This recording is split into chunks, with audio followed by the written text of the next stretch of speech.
누가복음 9장입니다.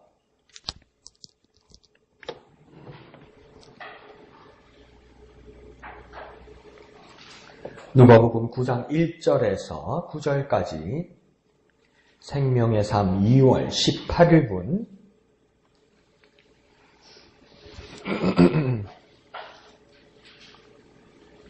누가복음 9장 1절부터 9절까지 다 같이 한 음성으로 읽겠습니다. 시작. 예수께서 12제자를 불러 모으사 모든 귀신을 제어하며 병을 고치는 능력과 권위를 주시고 하나님의 나라를 전파하며 앓는 자를 고치게 하려고 내보내시며 이르시되 여행을 위하여 아무것도 가지지 말라. 지팡이나 배낭이나 양식이나 돈이나 두 벌 옷을 가지지 말며 어느 집에 들어가든지 거기서 머물다가 거기서 떠나라. 누구든지 너희를 영접하지 아니하거든 그 성에서 떠날 때에 너희 발에서 먼지를 떨어버려 그들에게 증거를 삼으라 하시니 제자들이 나가 각 마을에 두루다니며 곳곳에 복음을 전하며 병을 고치더라. 분봉왕 헤롯이 이 모든 일을 듣고 심히 당황하니 이는 어떤 사람은 요한이 죽은 자 가운데서 살아났다고도 하며 어떤 사람은 엘리야가 나타났다고도 하며 어떤 사람은 옛 선지자 한 사람이 다시 살아났다고도 함이라. 헤롯이 이르되 요한은 내가 목을 베었거늘 이제 이런 일이 들리니 이 사람이 누군가 하며 그를 보고자 하더라. 아멘. 우리는 계속 누가복음의 말씀을 보고 있습니다. 누가복음을 여러 가지로 나누어 볼 수도 있지만 오늘 누가복음 1장에서 어떤 예수님의 사역에 어떤 변환이 일어나는 장면들이 있습니다. 예수님께서 사역을 공생애를 시작하면서 예수님께서 직접 말씀을 증가하시고 병자들을 고치기도 하시고 여러 이적들을 보여주시기도 하고 그 주위에 많은 무리들과 제자들과 사람들이 이렇게 따르기를 시작했지요. 그런데 오늘 9절에서는 이제 다른 새로운 국면이 일어나는데 이것은 뭐냐면 예수님의 하신 일을 그 제자들로 같이 하기를 원하기 위해서 예수님께서 그들에게 능력을 나누어 주시는 것을 말씀하고 있습니다. 그러니까 이게 한편으로는 맞는 말이면서도 한편으로는 다시 한번 생각해 봐야 되는 것이 신사도주의, 신사도 운동을 하는 사람들에게 어떤 맹점 중에 하나가 뭐냐면 임파테이션이란 말을 쓰는데요. 뭐냐면 한 능력 있는 은사자가 어떤 병 고치는 일이나 예언하는 일들을 위해서 사역자들을 세워서 그 사람들에게 능력을 나누어주면 그 사람이 나타난다고 이야기를 하거든요. 그게 맞는 말인 것 같기도 하면서도 바울도 그런 말을 하죠. 디모데에게 말할 때 내가 너를 만나서 네게 은사를 부릴 듯 일게 하기 위해서 내가 너를 만나야 되겠다고 그렇게 이야기를 하기도 하는데 그는 내게 능력이 있는 것을 떼어주겠다고 말하는 것일까? 오늘 9장 1절에서 보면 그걸 임파테이션 한다. 예수님께서 제자들에게 임파테이션 한다. 그러니까 능력을 그렇게 이전시킨다고 말을 할 수도 있지만 여기서 보면 그런 일이 아니라 그러니까 확장시킨다는 겁니다. 이제.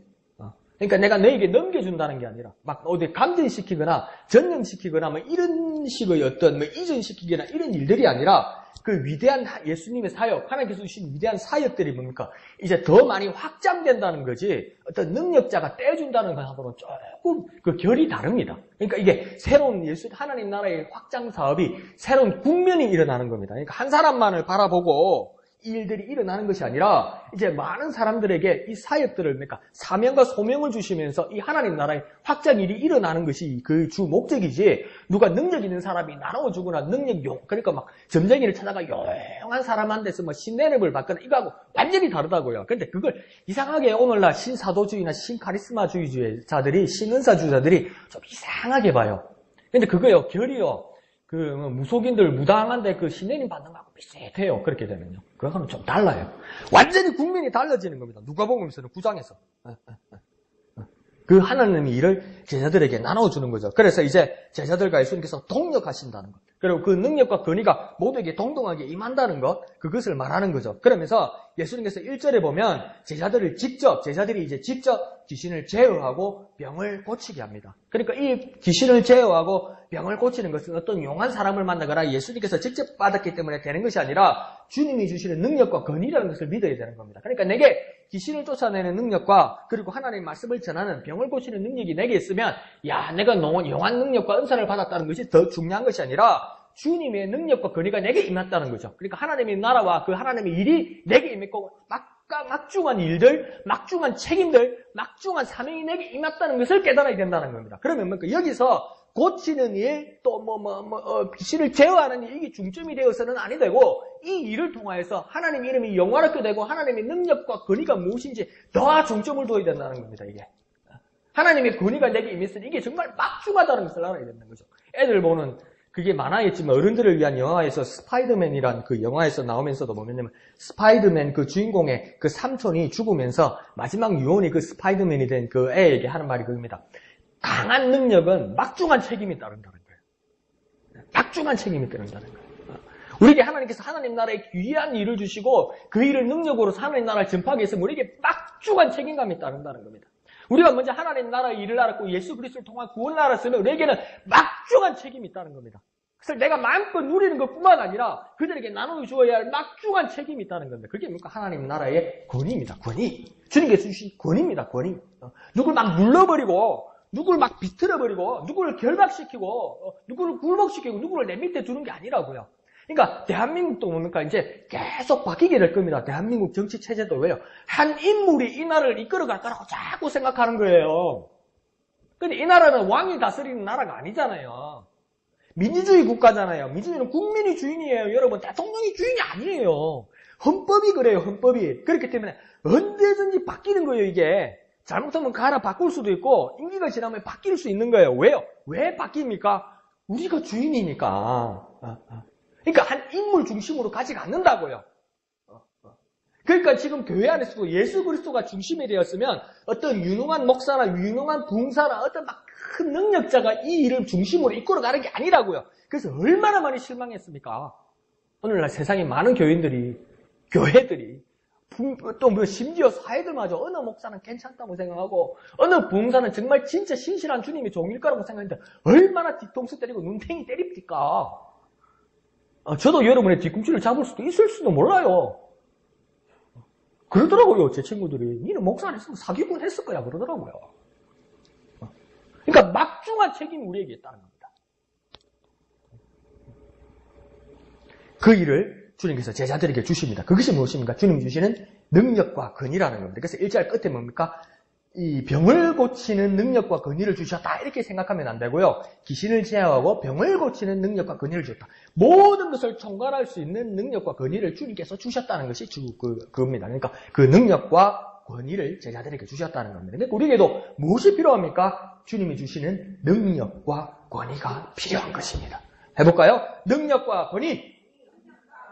능력과 권위.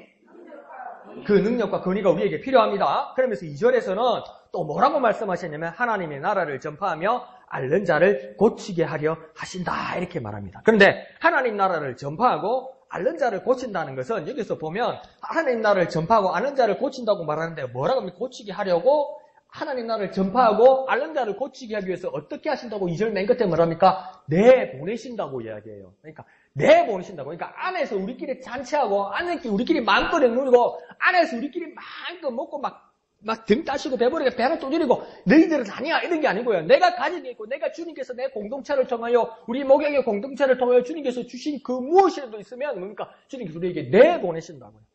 세상으로 밖으로 내보내신다고요. 내보내시기 위해서 주님께서 우리에게 능력을 주신다는 겁니다. 이 말은 안이 아니라 바깥이란 말이죠. 그러니까 더 이상 온실이 아니라 바깥으로 가서 양 같은 제자들일지라도 정말 순진하고 아무것도 모르고 부족해 보이는 양 같은 제자들일지라도 이리 때 있는 세상으로 나가야 되는 것이 주님께서 주신 능력과 권위라는 겁니다. 그러니까 우리가 볼 때는 아무것도 가진 거 없고 부족하고 정말 나가면 그냥 잡아먹힐 것만 같은 양 같은 자인데 그런 무지하고 연약한 우리에게 주님께서 능력과 권위를 주셨기 때문에 바깥으로 나간다는 거죠. 그런데 1절과 2절을 보면 동사에서 그 일이 나와요. 근데 뭐 그러면 주님 내가 벌써 발은 밖에 나와서 주님 내게 능력과 권위를 주십시오. 내모르십시오. 이 정도가 아니라 1절에 보면 주님께서 뭐라고 얘기하시냐면 불러 모으사 이래요. 주님께서 먼저 우리에게 부르십니다. 우리를 부르십니다. 어디에게로요? 불러서 모으신다고 이야기해요. 불러서 모아서 능력과 권위를 주시고 그 일을 할 수 있는 막강한 사명을 주님께서 주시고 그 다음 내보내신다고 이야기하는 거예요. 그러니까 우리가 주님의 나라의 복음을 전하기 위해서는 뭡니까? 주님께로 나와야 됩니다. 나와야 됩니다. 그러니까 이게 문제가 되는 게 뭐냐면요.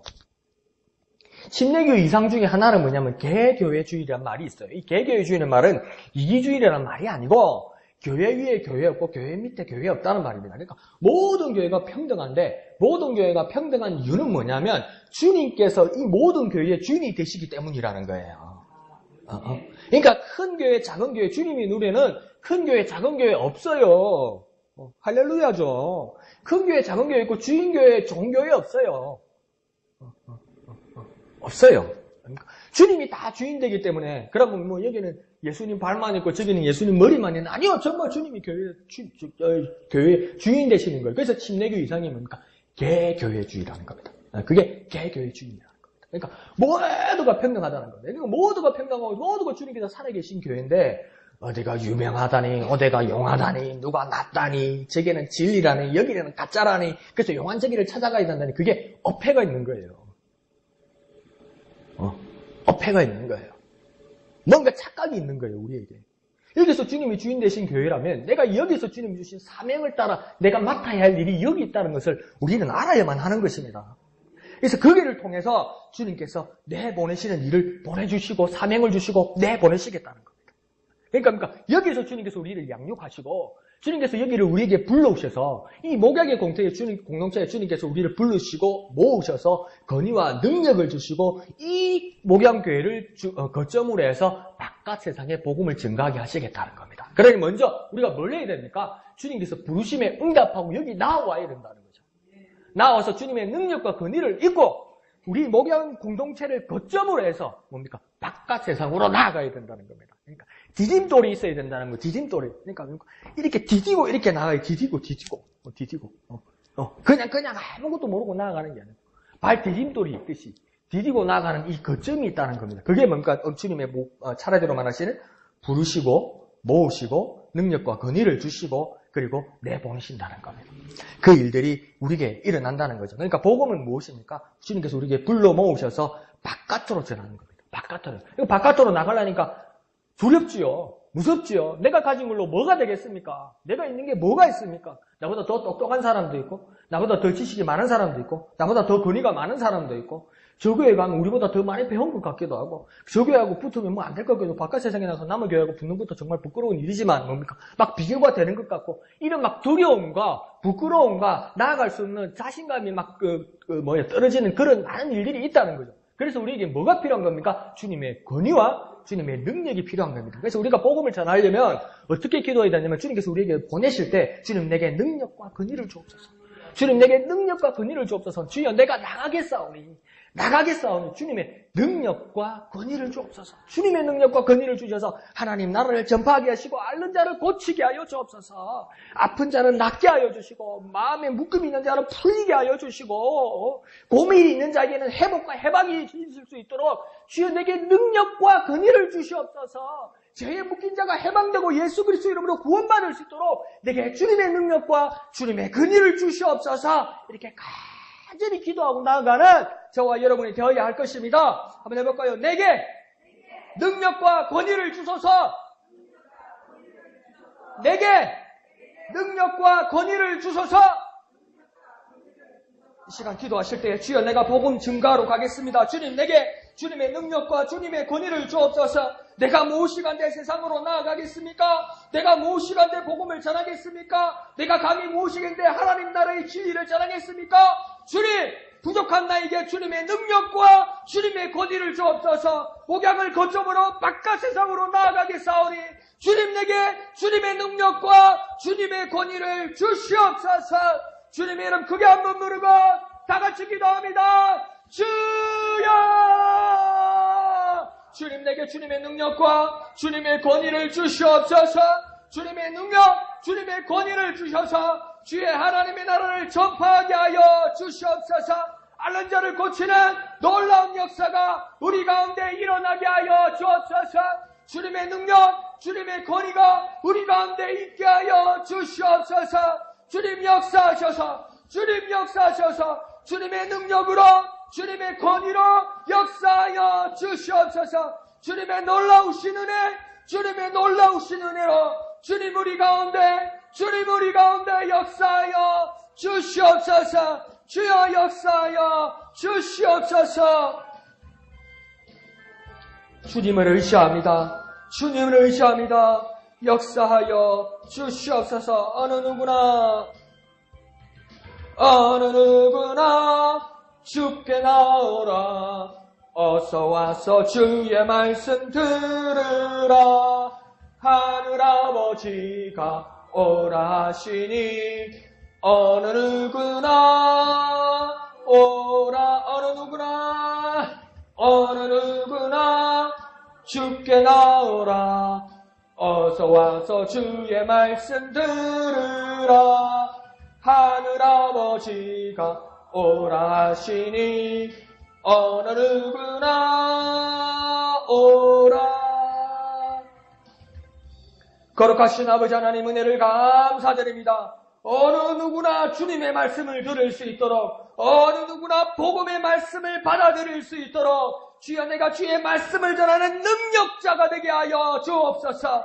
하나님 나라를 전파하며 앓는 자를 고치는 역사가 내게서 일어날 수 있도록, 주의 복음을 전할 수 있도록 주여 내게 주님의 능력과 주님의 권위를 주시옵소서. 주님 내게 주님의 능력과 권위를 주셔서 우리 목양의 공동체를 거점으로 이 지역사회와 이 지내와 이 세상이 변화될 수 있도록 우리를 사용하여 주옵소서. 나는 부족하오니, 나는 가진 게 없사오니, 나는 연약하오니 내게 주님의 능력, 내게 주님의 권위로 입혀 주시옵소서. 역사하여 주시옵소서.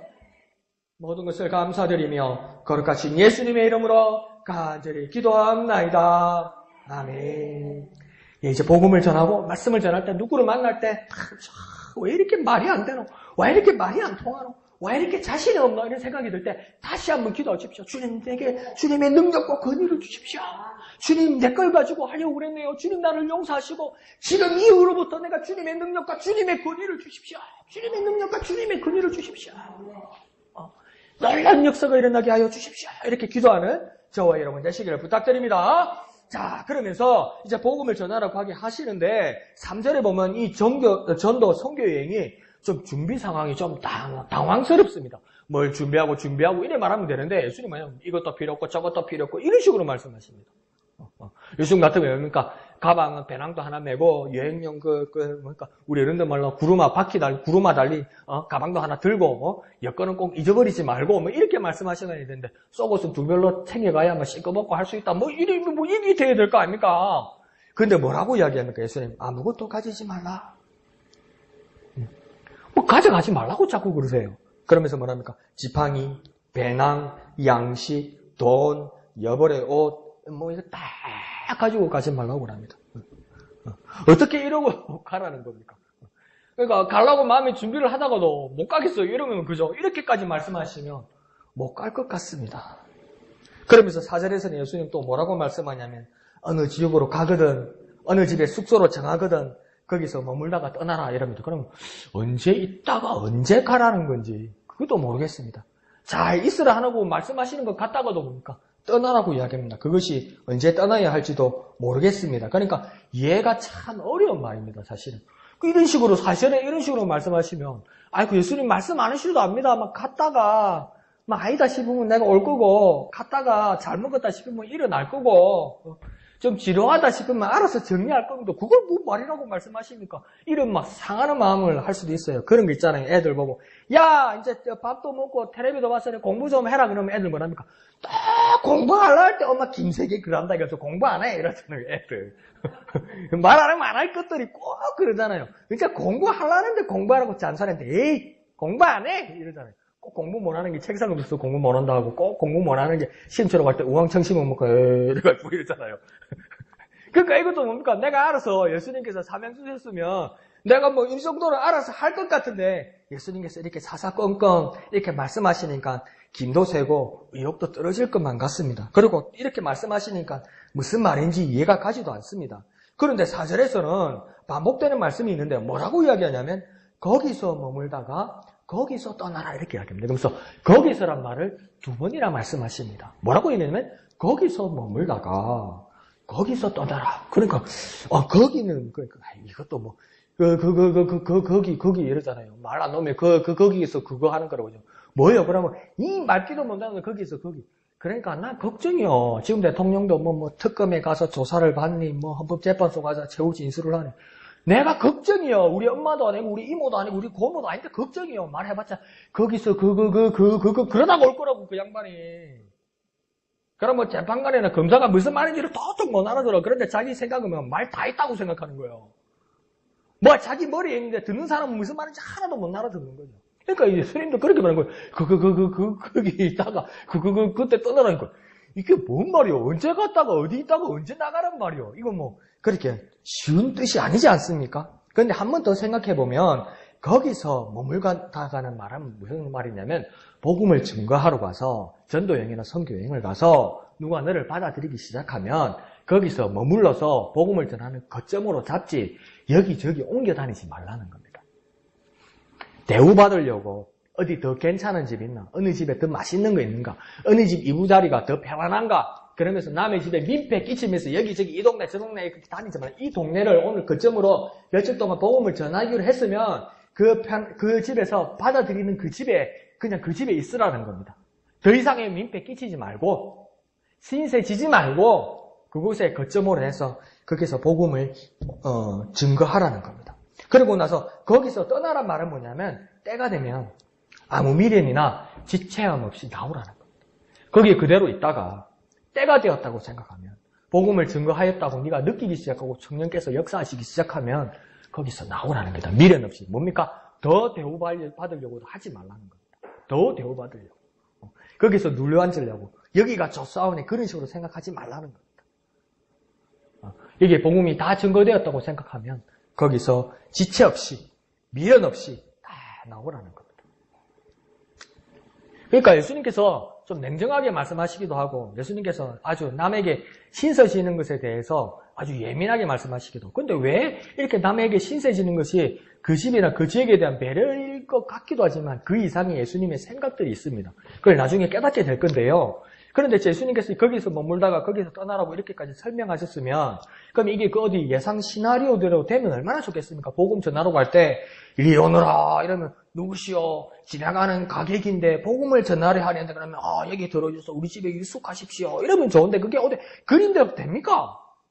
잘 받아줍니까? 이런 미친놈을 받나? 이런 사람도 있을 거 아니에요. 웬만하면 안 받아주죠. 예수님도 뭡니까? 나사렛 고향에 가니까 그렇게 홀대하고 예수님을 밀쳐버리려고 하고 그러잖아요. 그거 아직도 미스테리예요.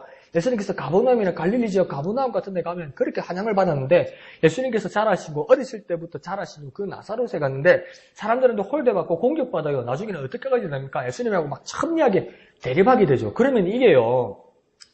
어릴 때부터 거기에서 자랐고 유동 인구가 많지 않은 지역이잖아요. 그러면 예수님이 30대 초반일 때 그 사람들을 만난 거 아니에요. 그러면 몇 년 상관이면 그 다음 면이 듣고 알고 지내고 동네 사람들이에요. 거기가. 알고 지나잖아요. 그럼 아이고 우리 우경이 있다가 여자동이 무슨 일이고 또 왔나 했는데 복음 전하러 왔는데 이게 부딪히는 일이 있다고 막 반목하고 막 미워하고 화내고 나중에 어떻게 됐습니까? 이 나사렛 동네 사람들이 예수님을 낭떠러지를 밀어버리려고 그랬잖아요. 어이, 기분이 나쁘면 얼마나 나빠서 예수님을 밀어 죽여버리려고 그러잖아요. 낭떠러지에 밀어서 죽여버리려고. 그런데 성경에 보면 뭐라고 하냐면 예수님 그 사이로 나오셨다고 이야기하는 거 어떻게 나왔을까? 그게 성경이 정확하게 이야기를 안 해요. 그러니까 어릴 때 제가 초등학교 때 그래서 예수님이 짱풍 이래가지고 나왔나? 그러니까 낭떠러지까지 밀렸잖아요. 무리들한테. 근데 예수님 이 사이로 나왔다고 그러거든. 어떻게 나왔을까? 근데 성경이 정확하게 기록을 안 해요. 나중에 하나님 나라 가서 한번 물어보시죠. 예수님 그때 어떻게 나왔어요? 그 사이로 나왔어요? 축지법을 쓰셨어요? 공중으로 점프하셨어요? 안 그러면 확 째려보니까 쫄아서 비켜주던가요? 너희도 건들면 죽는다 그러셨어요? 뭔지는 모르겠어요. 그런데 뭡니까? 여기서 하는 말은 뭐냐면 예수님께서 그러면서 오죽하면 예수님께서 그래 말입니까? 선지자들이 제 고향에서 원래 대우 못 받는다 그렇게까지 말씀하시겠습니까? 근데 그거요. 내가 어떤 면에서 우리 목사님이 뭐라고 그래도 목사님 다른 마음 가시고 다른 말씀하실지 몰라도 그렇게 성공하신 것 같아요. 어떤 면에서는. 목회자들이 자기 고향에서 잘 안 해요. 왜냐면 목회자들이 자기 고향에서 해서 교회 문 닫는 경우가 많아요. 왜? 내 약점을 다 아는 기라. 동네 사람들이 내 약점을 다 아는 기라. 그러니까 우리 친구가 한 사람이 그렇게 얘기했다잖아요. 오랜만에 어릴 때 친구에게 전화 통화를 했는데 너 요즘 뭐 하냐 하니까 야, 나 지금 전도사에 좀 있으면 목사돼. 이러니까 그 친구가 전화상으로 뭐라 그래? 하하하하하 이러더라잖아요. 니 같은 놈이 목사한다고 그러더라잖아요. 그러니까 고향에서 참 목회하기 힘들어요. 근데 그러면 우리 목사님 여자동에서 하시는 거 보면 목사님 성공하신 거죠. 20년을 하셨으니까, 그죠? 근데 뭡니까? 예수님도 나중에 뭐랍니까? 선지자가 고향에서 대우받는 게 힘들다. 그러니까, 사실은요, 모든 지역에 복음 전하라고 할 때 대우받겠습니까? 대우 못 받는 경우 많지요. 그러니까 예수님께서 그 케이스를 생각하셔서 5절에서 뭐라고 이야기하냐면, 영접하지 않은 사람들이 있을 것이다. 홀대하는 사람이 있을 것이다. 대적하는 사람들이 있을 것이다. 5절에서는 그때는 어떻게 하느냐? 발에 먼지를 떨어버려 그 증거를 삼으라 이렇게 합니다. 그들의 간섭이 그런 간섭들이 있었다고 말하기도 해요. 그런데 이 말은 나중에 뭐 어떤 뜻으로 예수님께서 말씀하냐면 나중에 변명하지 못하고 원망도 하지 못하게 하라는 겁니다. 나는 복음을 듣지 못해서 이렇게까지 나는 잘못되었다고 그런 변명 못하게 하고 왜 우리 동네는 복음 전하지 않았습니까? 그런 원망 못하게 뭡니까? 권위와 그 증거를 삼으라는 겁니다. 그러니까 그 발에 먼지를 떨어버린다는 것은 증거를 삼는 게 먼지 떨어버린 게 그 먼지가 그대로 남아있겠습니까? 그게 아니고 나는 여기에 복음을 전했다. 근데 너희들이 거부했다는 것을 뭡니까? 확정하라는 겁니다. 그러니까 여기서 말은 뭐냐면 복음을 전하는 자가 너무 무시만 받는 일이 아니라 뭡니까? 주님의 권위를 세우라는 겁니다. 복음을 전하기 위해서 낮아지고 그들을 사랑하고 그들 앞에 겸손할 수 있지만 복음을 굽히거나 복음을 구기거나 복음을 괴롭히는 일은 아니라는 겁니다. 그래서 바울은 뭐랍니까? 내가 복음을 전하는 일에 여러 퇴장도 당하고 막 풍랑 위험도 당하고 막 감옥에 갇히는 일이 있어도 결국 바울은 뭐랍니까? 내가 복음을 부끄러워하지 않는다고 이야기하잖아요. 복음을 부끄러워하는 일은 없다고요. 복음을 부끄러워하는 일은. 복음 전하는데 그들이 거부하면 뭐라고 이야기합니까? 먼지를 떨어버려서 주님의 권위를 세우라는 겁니다. 주님의 말씀이 그리고 주님의 복음은 구겨버릴 수 없거나 굽혀버릴 수 있는 것이 아니라고 이야기하는 거죠. 그러니까 복음 전하는 자, 그 말씀의 권위를 가지고 복음의 능력의 권위는 결코 굽히지 말고 가지고 있으라는 겁니다. 그러니까 복음 전하는 자에게는 복음의 권위와 그 위로와 경고를 같이 가지고 있어야 된다는 겁니다. 복음 전할 때요. 무조건 굽혀버리고 무조건 바보가 되는 게 아니고 그 사람들 앞에서 사람 대 사람으로는 내가 겸손하고 그 사람을 섬기는 모습으로 나아갈지라도 주님이 주시는 말씀에 대해서는 권위를 가지고 있어야 된다는 거예요. 그리고 그들에게 명확하게 경고할 수도 있어야 된다는 거예요. 그러니까 복음 전하는 자에는 세 가지가 있어야 된다는 겁니다. 여기서 말하는 것은 권위와 위로와 경고가 있어야 됩니다. 뭐라고요? 권위와 위로와 경고가 있어야 됩니다. 뭐라고요? 권위와 위로와 경고가 있어야 됩니다. 복음 전할 때 이 세 가지를 꼭 우리가 기억합시다. 말씀의 권위가 우리에게는 있고 그러나 그들에게 정말 절망하고 멸망 가운데 죽음 가운데 가는 자에게 주님의 위로의 말씀을 던지고 구원의 말씀을 던질 수 있어야 되고 그럼에도 거부하는 자에게는 경고하는 능력을 가지고 있어야 된다는 거죠. 이 세 가지가 있어야 복음을 전하는 자에게 필요한 것입니다. 뭐라고요? 권위와 위로와 경고. 뭐라고요? 권위와 위로와 경고. 자, 그러면서 이 복음 전하는 일이 순탄하지만은 않을 수도 있고 인간적인 기대와는 다른 출발을 예수님은 요구하시는 겁니다. 순탄하지 않을 수 있다. 인간의 기대대로 되지 않는다. 그러니까 다른 출발이 필요하다고 예수님께서 말씀하시기 때문에 여벌옷도 돈도 지팡이도 가지고 가지 말라고 말씀하셨고 거기서 머물다가 거기서 갈 때가 되면 가라고 말하였고 영접하지 않은 자에게는 주님의 말씀의 권위와 위로와 경고를 같이 가지고 있어야 된다는 거예요. 이게 뭡니까? 내 뜻대로 되지도 않고 내 것으로 해서도 안 된다고 이야기하는 겁니다. 이렇게 불편하고 어려운 방법으로 예수님이 제자들에게 요구하시는 건 뭐냐면 사람을 기대하지 말고 공급해 주시는 주님만 바라보라는 겁니다. 사람의 방법으로는 도저히 되지 않는다는 것을 경험할 때도 있고 사람의 방법으로 하려고 하지도 말고 사람이 기대대로 하다고 실패하더라도 이것을 통해서 우리가 깨달아야 될 것은 뭐냐면 복음 전하는 일에는 주님의 것으로 주님만 바라보고 하는 것이라는 겁니다. 왜요? 복음은 주님의 것이니까.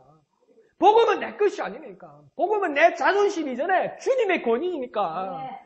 주님의 권위를 전하기 위해서는 내 자존심이나 내 지식이나 내 인격이나 내 능력이 이전에 무엇입니까? 주님의 것으로 해야 됩니다. 왜요? 복음은 주님의 것이니까.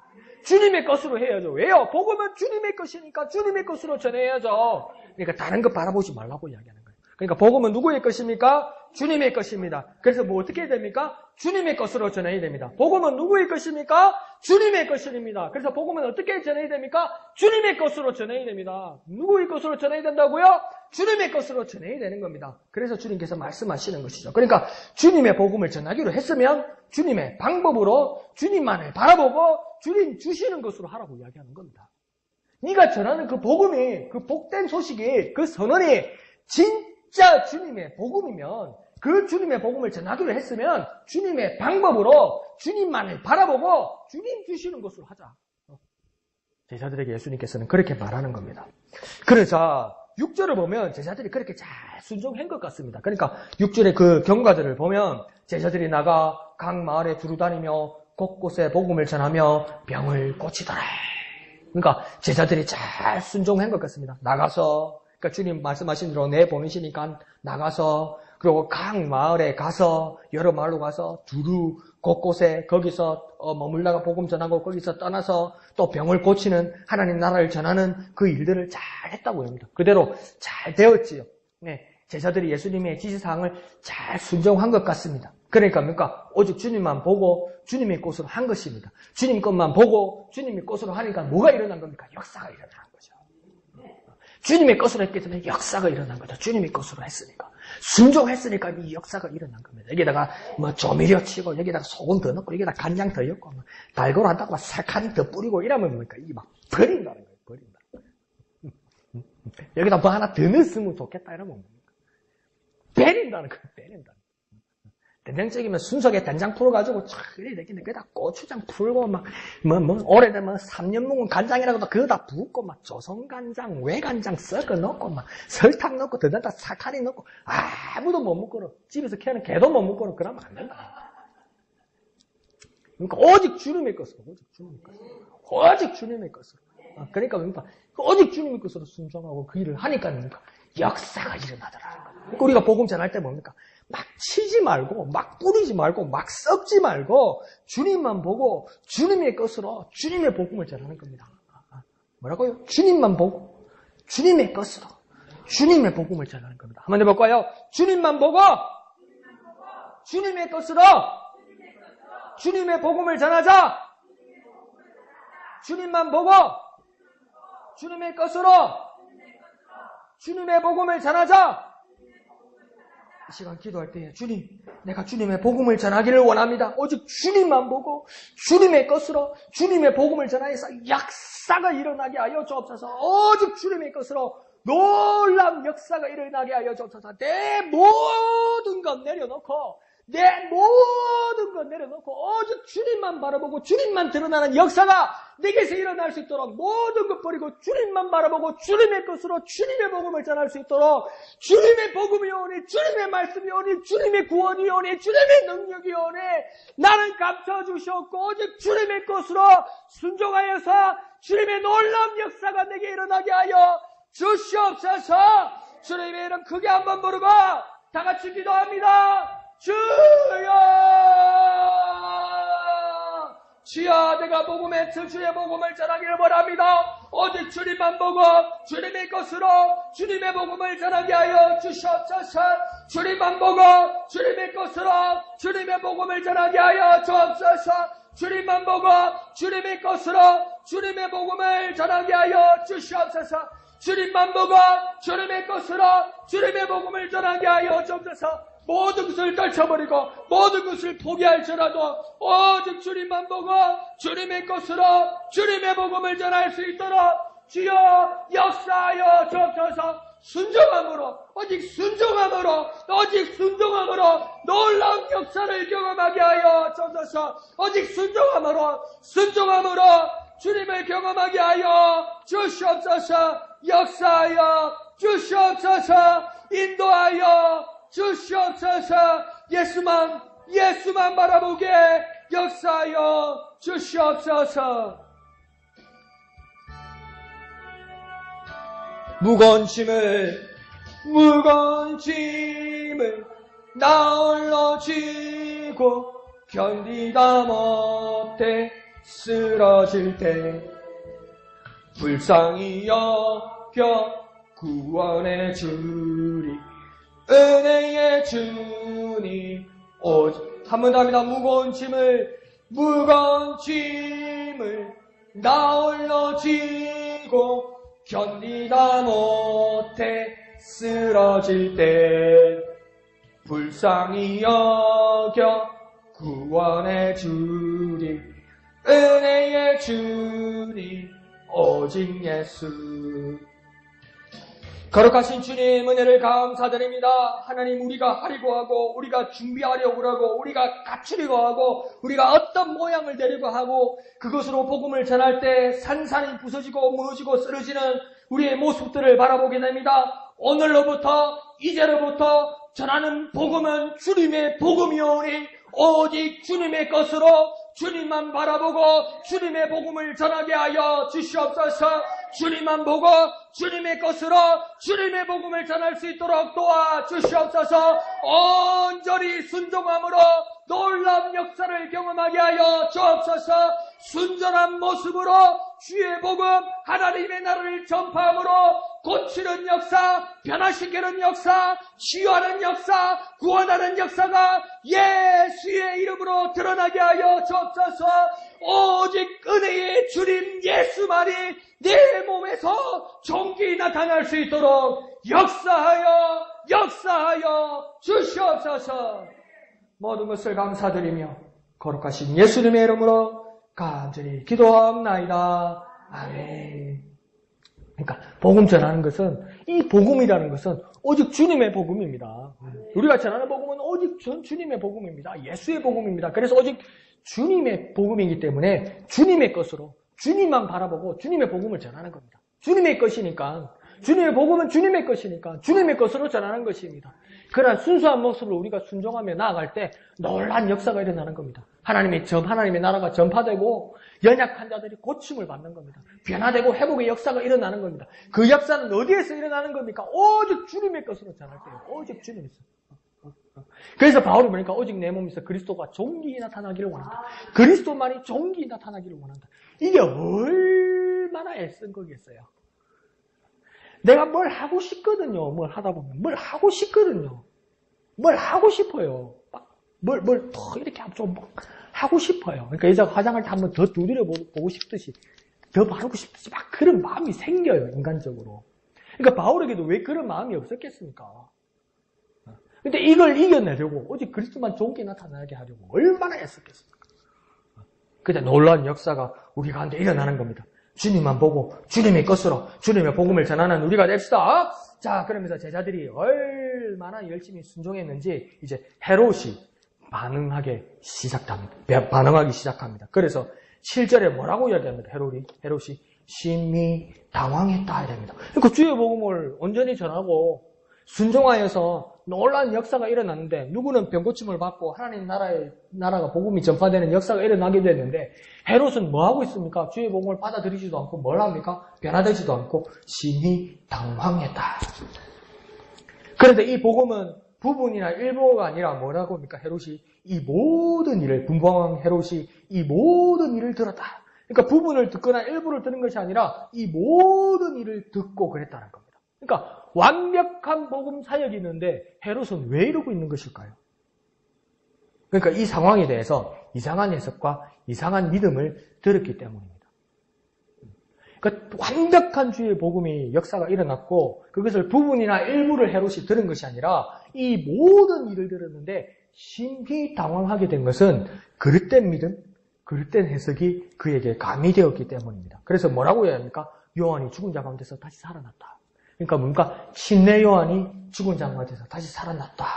이런 말들을 돌기 시작하고 그런 말에 이 헤롯이 솔깃해지기 시작했다는 것입니다. 그래서 침례 요한이 왜 헤롯이 이런 마음이 생각나냐면 이 침례 요한의 목을 뭡니까? 헤롯이 벤 것 아닙니까? 그러니까 자기가 부당한 재판으로 침례 요한의 목을 베었다는 것을 헤롯은 알고 있어요.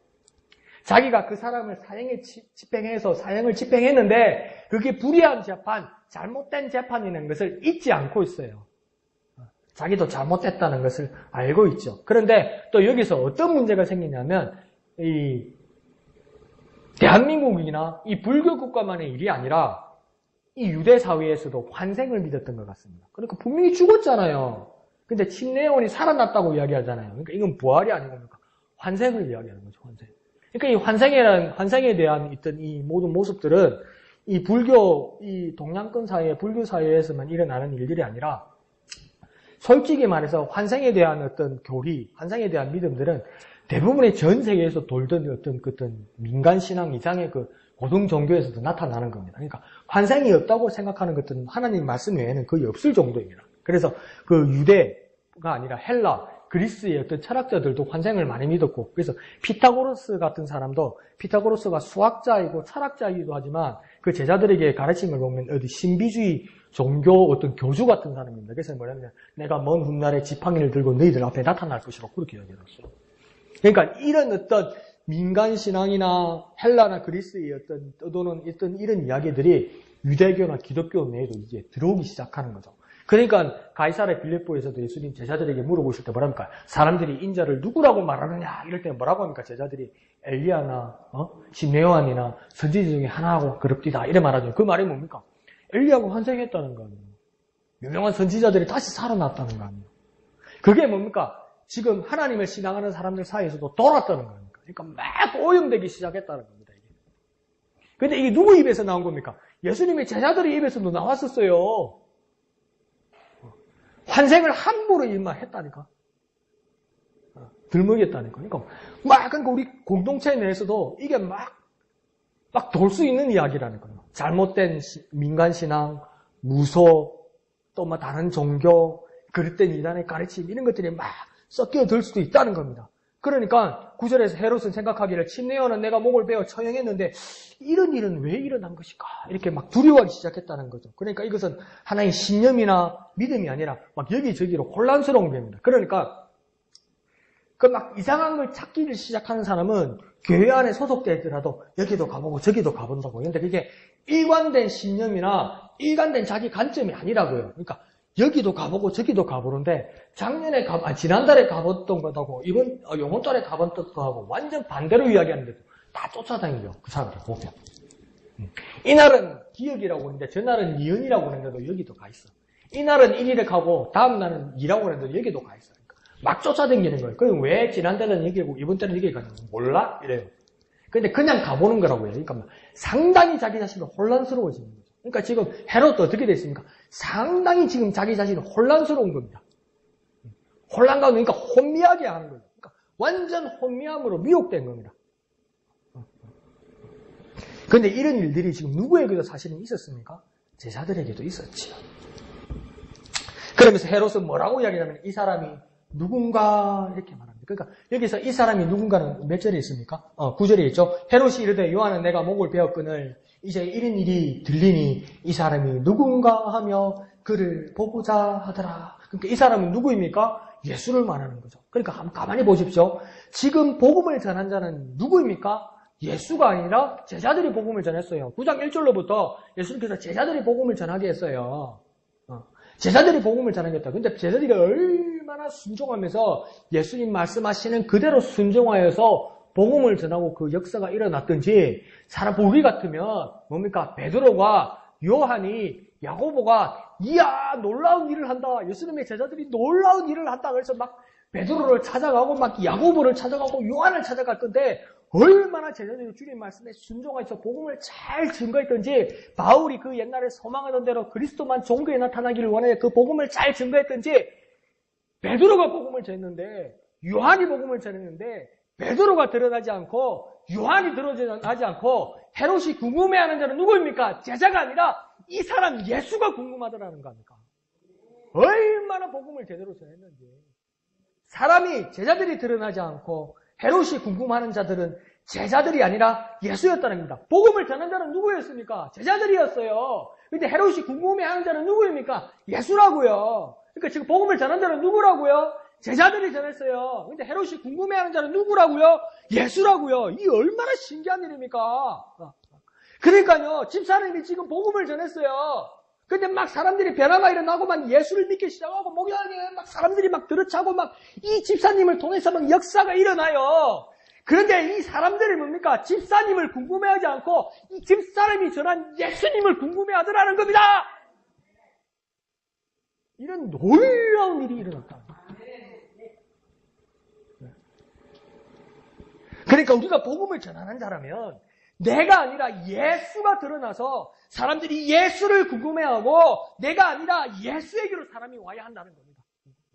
복음을 전하면 나를 신기하지 않고 예수를 신기하고 내가 아니라 예수에게로 사람들이 와야 된다는 겁니다. 더 쉽게 말하면 내가 아니라 예수라는 겁니다. 내가 아니라 예수. 인간적인 관계로 어떤 좋은 관계를 가지고 또 좋은 일을 통해서 그 사람들을 교회로 데리고 올 수도 있습니다. 예, 그는 정말 훌륭한 일이에요. 그러나 그와 더불어 이제 저와 여러분이 더 해야 될 일은 뭐냐면 나를 통하여 그리스도가 종기 나타날 수 있도록 예수가 보여야 된다는 거예요. 내가 이 사람을 인도해 왔으면 이 사람은 나의 의리나 인간관계나 그런 것으로만 남지 말고 이제 이 사람이 예수를 붙들도록 더 이상 나와의 관계가 끊어질지라도 이 사람이 구원에 이른 예수를 붙들 수 있도록 더 예수를 갈망하고 더 예수를 갈급할 수 있도록 거기까지 인도해야 된다는 거예요.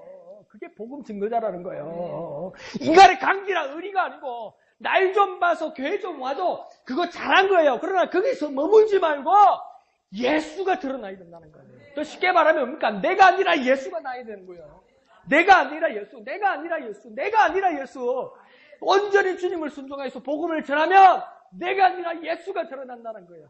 거기까지 복음을 전할 수 있는 능력과 권위를 달라고 우리는 기도를 해야 되는 거예요. 주님을 의지해야 되는 거예요. 주님의 복음이니 주님의 것으로 전하게 해달라고 매달려야 되는 거예요. 언제 우리가 복음 한번 전해서 그 사람이 나와의 인간관계를 맺었는데 예수를 매달리게 한 사람이 몇 사람인지 한번 생각해 보라고요. 몇 사람 안 돼요. 몇 사람이 안 돼요. 널 봐서 교회 온대요. 강 목사를 봐서 교회 온대요. 강 목사가 담임 목사님이 슬퍼할까봐 교회로 온대요. 그걸 내 귀에다 대놓고 해요. 내가 아니라 예수요. 내가 아니라 예수. 내가 아니라 예수. 거기까지 가기 위해서 우리가 얼마나 주님께 매달리고 주님께 얼마나 기도해야 됐습니까? 주님 내게 예수의 능력과 권위를 주옵소서. 얼마나 기도해야 되겠습니까? 내 몸에서 그리스도만 종기 나타나게 해달라고 얼마나 매달려야 되겠습니까? 한번 해볼까요? 내가 아니라 예수. 내가 아니라 예수. 주님 내가 아니라 예수가 나타나게 하여 주옵소서. 내가 아니라 예수가 나타나게 하여 주옵소서. 이제 이 사람이 나와의 관계로 나와의 의리로 이 교회에 나오게 됐다면 이제 더 나아가서 내가 아니라 사람이 아니라 예수를 붙들게 하여 주옵소서. 예수를 갈망하게 하여 주옵소서. 예수의 소망을 가지게 하여 주옵소서. 나 때문에 예수를 더 궁금하게 하여 주시옵소서. 이렇게 더 나아가는 저와 여러분 되시길 부탁드립니다. 자, 그러면서 헤롯은 뭐냐면 그를 보고자 하였다. 그 예수를 보고자 하더라 이렇게 말합니다. 그러면 그 헤롯은 예수를 보았나요? 보지 못했어요. 보지 못했어요. 그래서 여기서 추정하기로는 이 헤롯이 헤롯은 헤롯 가문에 여러 헤롯들이 있었잖아요. 그죠? 그래서 이 헤롯은 그때 그 심내위원회 목을 베었고 그러니까 그 윗대 헤롯인지 안 그러면 또 예수님을 만난 또 헤롯도 있잖아요. 그죠? 예수님께서 재판 받으실 때 빌라도에게도 갔고 산헤드린에도 갔고 헤롯에게도 가고 이랬잖아요. 그죠? 그러니까 그 헤롯인지는 정확하게 몰라요. 그러니까 그 한 사람이 헤롯인지 안 그러면 그 가족 가운데 그 후손의 헤롯인지는 잘 몰라요. 그런데 그 앞에 사람은 예수님을 만나지 못했을 수도 있고 혹시 그 사람일지라도 마지막 법정에서 예수님을 만나지만 뜬금없는 말만 주고받고 헤어집니다. 그러니까 복음에 대해서 궁금하지도 않고 복음에 대해서 듣지도 못하고 복음에 대해서 알지도 못했습니다. 그러니까 이 말은 뭡니까? 비록 예수님을 만났을지라도 그는 기회를 놓치고 말았던 거죠. 그러니까 다시 말하면 복음을 듣는 자도 복음을 전하는 자도 지체하거나 기회를 놓쳐서는 안 된다는 겁니다. 기회를 놓쳐서는 안 됩니다. 지체해서도 안 됩니다. 미루어서도 안 됩니다. 복음 전하는 일은 뭡니까? 지체해서 안 됩니다. 미루어서 안 됩니다. 그럼 어떻게 되겠습니까? 즉시로 바로 전해야 됩니다. 그리고 그 예수님을 바라보아야만 하는 겁니다. 그 예수님을 바라보아서 지금 즉시로 예수님을 만날 수 있도록 우리가 더욱 주님께 매달리고 기도해야만 하는 것입니다. 그래서 우리는 이렇게 다짐해야 됩니다. 지체하지 말자. 미루지 말자. 즉시로 전하자. 바로 전하자. 오직 예수님만 전하자. 그렇게 나아가는 저와 여러분 되시기를 부탁드립니다. 한번 해볼까요? 지체하지 말자. 미루지 말자. 즉시로 전하자. 바로 전하자. 예수님을 만나자.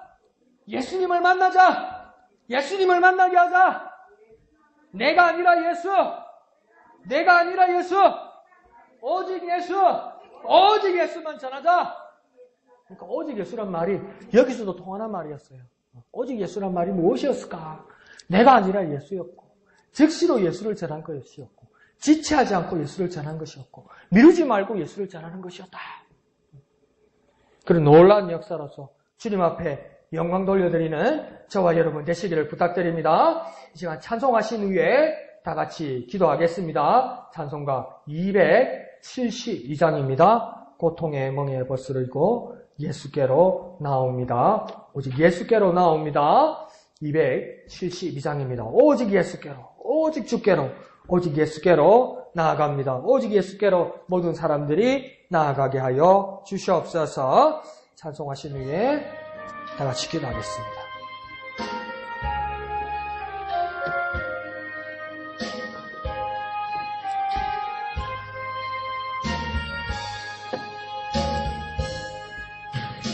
고통의 멍에 벗으려고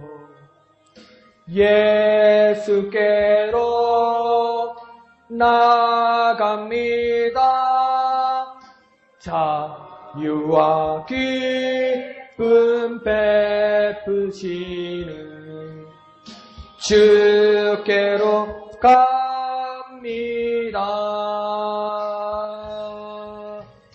병든 내 몸이 튼튼하고 빈궁한 삶이 환해지며 죄악을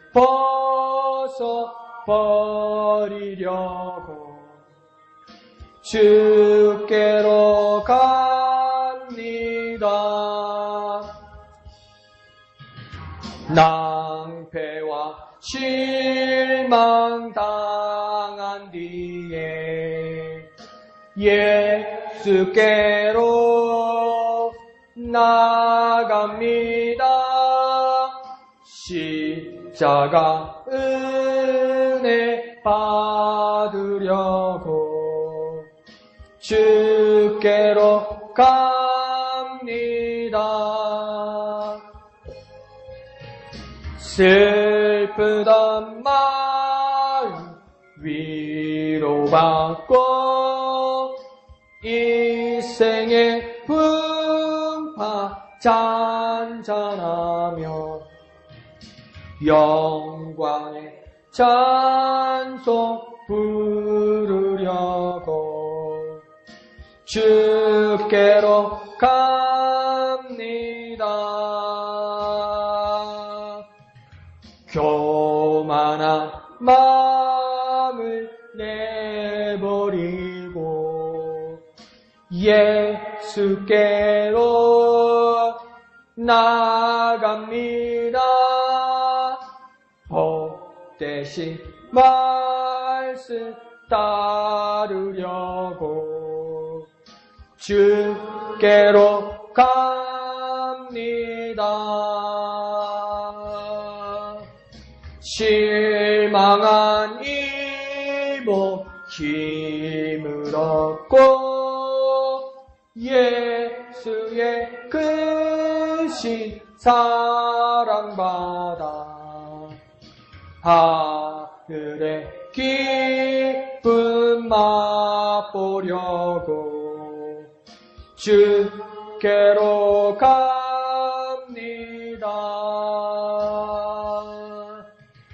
죽음의 길을 벗어나서 예수께로 나갑니다.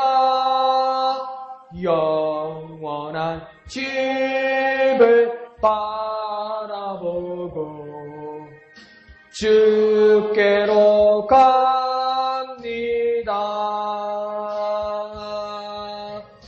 멸망의 복음해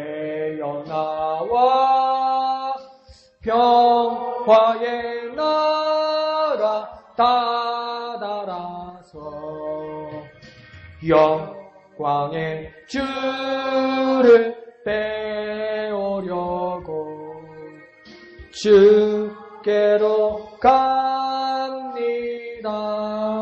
이 시간 주님 앞에 기도할 때에 주여 내가 먼저 주님께로 나갑니다. 내가 먼저 예수님께로 나갑니다. 오직 예수님의 복음을 전하기 위해서 예수의 것으로, 예수의 복음을 예수의 것으로 전하기 위해서 예수께로 나갑니다. 오직 예수만 전하기 위하여 예수께로 나갑니다. 모든 영혼, 많은 영혼들이 예수께로 나오게 하여 주옵소서. 예수께로 이끌게 하여 주시옵소서. 예수의 복음을 전하기 위하여 내가 먼저 예수께로 나오니 모든 영혼들이 예수께로 나올 수 있도록, 오직 예수께로 나올 수 있도록, 예수께로 인도할 수 있도록 주여 내게 능력과 권위를 주옵소서. 주여 내게 능력과 권위를 주옵소서. 예수께로, 오직 예수께로. 주님의 이름 크게 한번 부르고 다 같이 기도합니다. 주여, 오직 예수께로, 오직 예수께로, 오직 예수께로, 오직 예수께로, 오직 예수께로. 예수의 복음을 전하기 위하여 예수께로, 예수의 복음을 예수의 것으로 전하기를 원하오니 내가 먼저 예수께로 나갑니다. 오직 예수의 것으로, 오직 예수의 것으로 예수의 복음을 전하기를 원합니다. 그리스도만 종기 나타나기를 원합니다. 갈급한 심령, 병든 영혼, 멸망하는 모든 생명들이 예수께로 나올 수 있도록, 오직 예수께로, 내가 먼저 주께로 가오니, 그들도 오직 주께로 나오게 하여 주시옵소서. 오직 주께로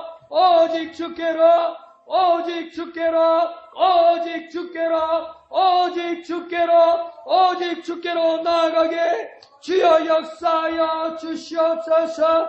주여 역사하여 주시옵소서. 주님만을 의지하오니 주여 역사하여 주옵소서. 오직 예수,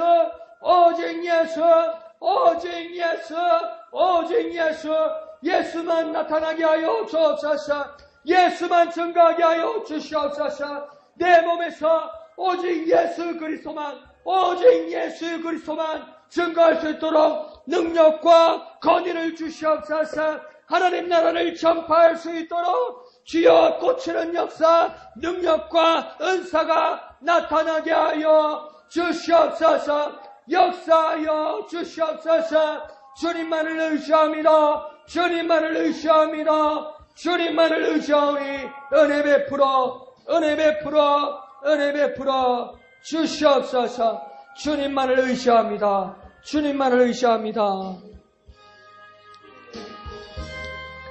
1절만 합니다. 1절만 고통의 멍에 벗으려고, 고통의 멍에 벗으려 예수께로 갑니다. 예수께로 나갑니다. 자유와 기쁨 베푸시는 주께로 갑니다. 병든 내 몸이 튼튼하고 빈궁한 살이 부해지며 죄악을 벗어버리려고 주께로 갑니다.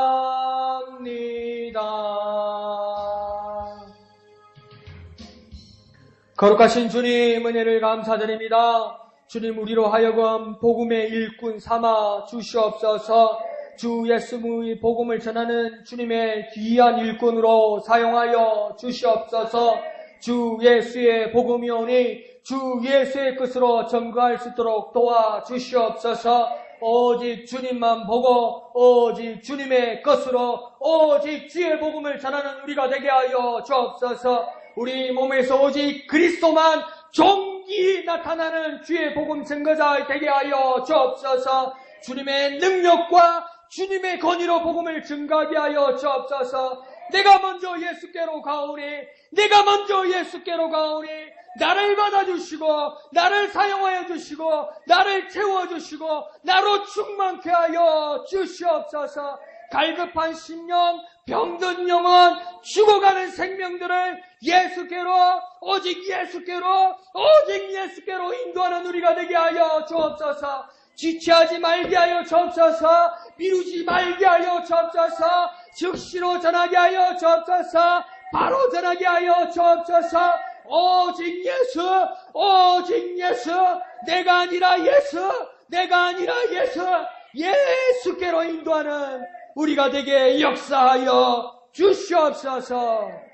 모든 것을 감사드리며 거룩하신 예수님의 이름으로 간절히 기도하옵나이다. 아멘. 하늘에 계신 우리 아버지, 아버지의 이름을 거룩하게 하시며 아버지의 나라가 오게 하시며 아버지의 뜻이 하늘에서와 같이 땅에서도 이루어지게 하소서. 오늘 우리에게 일용할 양식을 주시고 우리가 우리에게 잘못한 사람을 용서하여 준 것 같이 우리 죄를 용서하여 주시고 우리를 시험에 빠지지 않게 하시고 악에서 구하소서. 나라와 권능과 영광이 영원히 아버지의 것입니다. 아멘. 오직 예수, 예수만 증거하는 우리가 되게 하여 주옵소서. 내가 아니라 예수, 내가 아니라 예수, 내가 아니라 예수, 예수님만 바라보고 예수님의 것으로 예수님의 복음을 증거하는 우리가 되게 하여 주시옵소서. 오직 그리스도 예수만 존귀 나타날 수 있도록, 내 몸에서 오직 그리스도 예수만 존귀 나타날 수 있도록, 모든 영혼들을 예수께로 이끌 수 있도록, 예수께로, 내가 아니라 예수, 내가 아니라 예수, 내가 아니라 예수만 존귀 나타날 수 있도록, 내가 아니라 예수만 나타날 수 있도록, 내가 아니라 예수만 나타날 수 있도록, 내가 아니라 예수만, 내가 아니라 오직 예수만, 내가 아니라 오직 예수만 나타나게 하여 주시옵소서. 오직 예수, 오직 예수.